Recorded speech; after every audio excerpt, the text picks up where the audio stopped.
इतिहास गवाह है कि बड़े साम्राज्यों को बाहरी दुश्मन नहीं बल्कि घर के भेदी गिराते हैं। जरा सोचिए, एक ऐसा इंसान जिसका शरीर लोहे का बना हो, एक ऐसा योद्धा जिसकी एक आंख नहीं है, एक हाथ कटा हुआ है, एक पैर से लंगड़ा है और उसके जिस्म पर 1, 2 या 10 नहीं बल्कि 80 गहरे घाव हैं। मौत उसे युद्ध के मैदान में ढूंढती रही, तलवारें उसे काटती रहीं, तोपें उसके सीने के सामने आग उगलती रहीं, लेकिन काल भी उस योद्धा को छूने से डरता था। बाबर की तोपें उसे नहीं मार सकी, इब्राहिम लोधी की सेना उसे नहीं डिगा सकी। लेकिन इतिहास का सबसे कड़वा सच यही है कि जिसे पूरी दुनिया की तलवारें नहीं मार पाईं, उसे एक छोटी सी प्याली ने मार दिया। वो प्याली जिसमें अमृत नहीं, जहर था, और वो जहर देने वाला कोई दुश्मन नहीं था। वो जहर उन हाथों ने दिया था जिन पर वो सबसे ज्यादा भरोसा करते थे।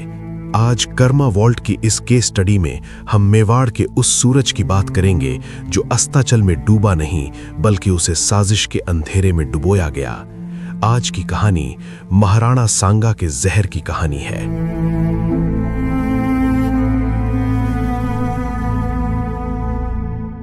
नमस्कार दोस्तों, कर्मा वॉल्ट की एक और डीप डाइव केस स्टडी में आपका स्वागत है।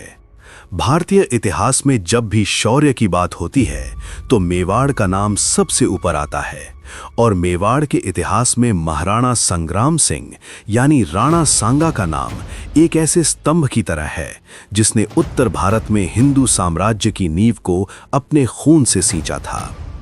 हम बात कर रहे हैं 16वीं शताब्दी की शुरुआत की। ये वो दौर था जब दिल्ली सल्तनत कमजोर हो रही थी और मुगल अपनी जड़ें जमा रहे थे। राणा सांगा 1509 यानी 1509 में मेवाड़ की गद्दी पर बैठे। इतिहासकारों के अनुसार सांगा अंतिम ऐसे शासक थे जिनके झंडे के नीचे राजपुताना के सभी राजा, सभी सरदार एक साथ लड़ने को तैयार थे। उन्हें हिंदू पथ कहा जाता था। उनके शरीर पर लगे 80 घाव इस बात का सबूत थे कि उन्होंने अपनी जिंदगी महलों में नहीं बल्कि घोड़ों की पीठ और युद्ध के मैदानों में बिताई थी। लेकिन इस कहानी का केंद्र बिंदु उनकी जीत नहीं बल्कि उनकी वो आखिरी हार